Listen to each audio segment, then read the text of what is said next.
Hey, good afternoon, everybody. I made up a new recipe to use up, guess what? The coconut oil. Now, if you don't have coconut oil, don't worry.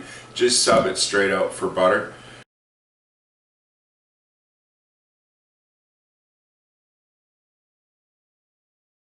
Okay, so the first thing you do is turn your oven on, preheat it to 375. Dry ingredients first. And because it's cookies, if your oatmeal is out a little bit, more or less, it really doesn't matter. Okay, so at 2.5 cups, I'll set that aside. And again, because it's cookies, same goes for the flour. You don't have to weigh it or measure it out neatly or anything.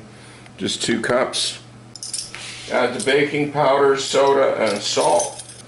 Give that a brief stir to just get the leavening agents incorporated into the flour. And set that aside.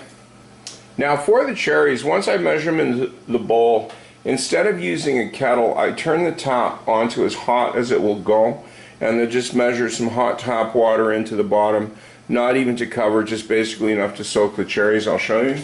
Yeah, just wait till it's steaming, and then just put in enough like that. You can see it kind of sloshing around in the bottom. You can put a spoon in those and stir it up every once in a while, just to make sure that they're all covered and soaking. Then measure your sugars into the bowl. And do white first.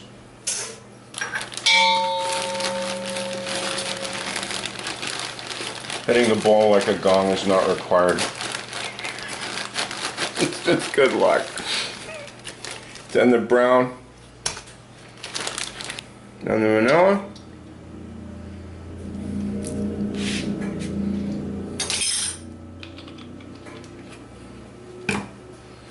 I would give this a quick rinse first. It's a bit humid today, that's why the sugar's sticking. Now for this, you don't want to melt the coconut oil, not today, because you're going to be creaming the fat, and a little bit fell in. Oh well. Like I said, it's cookies, it's not absolutely precise measurements for this.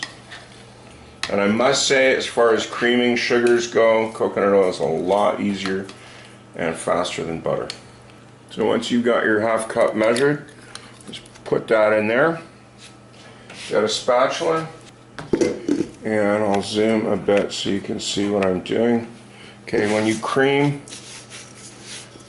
basically just pick up some of the sugars and just use the spatula to rub it against the side of the bowl until everything is incorporated. If you're using a stand mixer, this will happen very quickly. I like to do this by hand. Now my my brown sugar is fresh. If you've got stuff that's drying out and while you're creaming it you notice really dark hard little lumps, just pick them out because they will not dissolve. And if you leave them in the cookies and somebody bites down on it, they can break a tooth. And try getting those people to eat your cookies after, eh? Okay. So when that's all nice and even and starting to look slightly fluffy, then you get the eggs. Crack them in one at a time, both don't matter.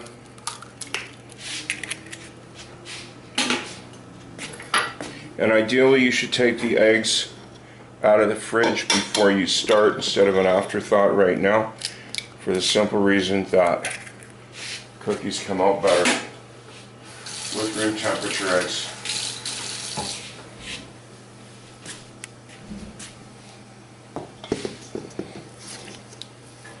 Same idea, get the eggs in there.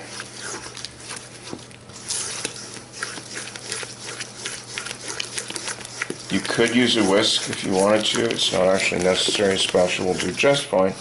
Just make sure you scrape from the bottom. And if there's any big lumps that you missed, just press them out against the side of the bowl. Now I was checking to see if those were hard bits. I don't think they are. I think they're just kind of a couple of chunks that didn't dissolve yet. So once that's all mixed up, and any brown sugar issues dealt with, shake in about half of your flour mixture.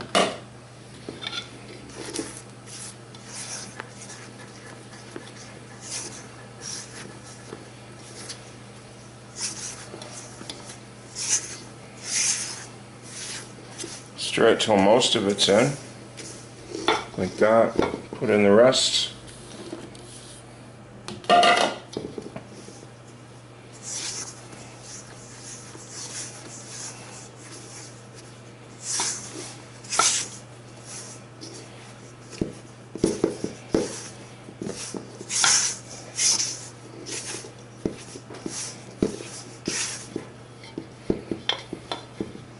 Now usually fruit goes in after. In this one you put in the cherries in the water first because you want, that's looking a bit dry, and you're going to need the water to make sure that the oatmeal sticks to everything and your cookies don't fall apart.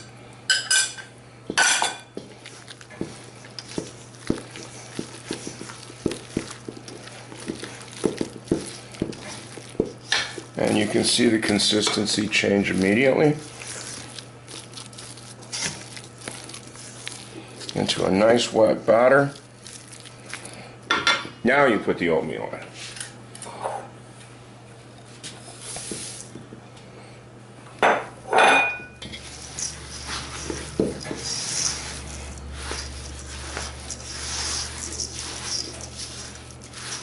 Now this is a personal preference because yes, you can use the spatula all the way along and then get a spoon and be very clean about it.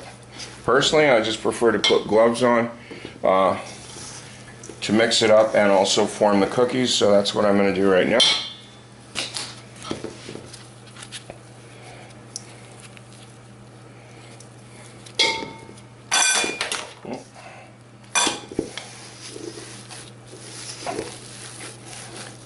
I like the gloves because when you've got your hands in here, you could do this with your eyes closed, and you can actually feel by playing around with the dough a little bit when it's completely mixed up.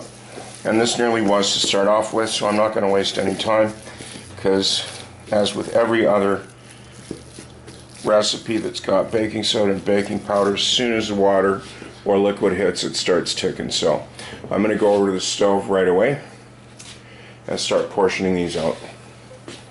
And again, because you're using your hands, I can visually estimate that that much is 12 cookies. And then take that ball and squeeze it in half, and then I get 6, and so on. And once you've done the first bit, then you basically just dab some cookie mix on the sheet and you're ready to go. On second thought, a spoon is starting to look good now. This is just a little too sticky, but I got an idea how big my cookie should be. This never happens with butter, but so 2-spoon method, 1 to portion, 1 to push. Drop it, move on.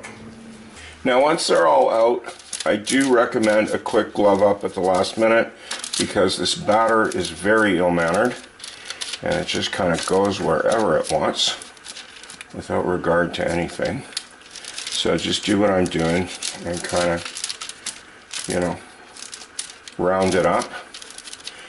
Another reason for this is you can easily see, since you've had to be fairly hasty with dropping your spoonfuls, of which one is lacking and which one isn't. I try to get them fairly even. I think it's pretty good. There's no, you know, cookie that's like a quarter of the size of the other ones. So let's move that tray over and show you this one.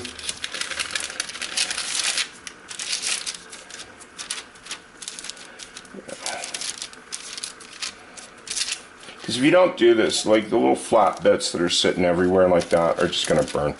and they won't come out nice. No. It does have coconut oil, so nice is a relative term, but it's that or make soap with it.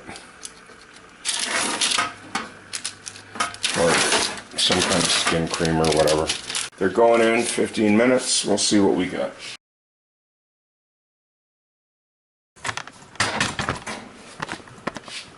One of these days I'll get the knack of taking them out without knocking the camera over nearly. Okay, the alarm went off, so let's pull them out, see what we got. Well, that's looking pretty good. There we go. So, because of the coconut oil and the extra liquid, these are going to be fairly soft for a bit. So I'm definitely going to let them cool off here for quite a while. And then transfer them to the cookie rack with a spatula. The tray's cooled down just enough that it's warm, but I can pick it up. So this is the best time to take these off. And I do like to use a spatula. Well, I was about filled up the tray, so it's time for a test. Yeah, I can feel there's still moist on the bottom. So let's just break one open, take a look. Nice even texture. Slightly crunchy on the outside, moist on the inside, not too greasy, but they still taste like coconuts. Anyways, I think I'll use butter next time. Okay, so there's my cherry oatmeal cookies. One recipe closer to an empty jar. Thanks for watching. I hope to see you again. Bye-bye.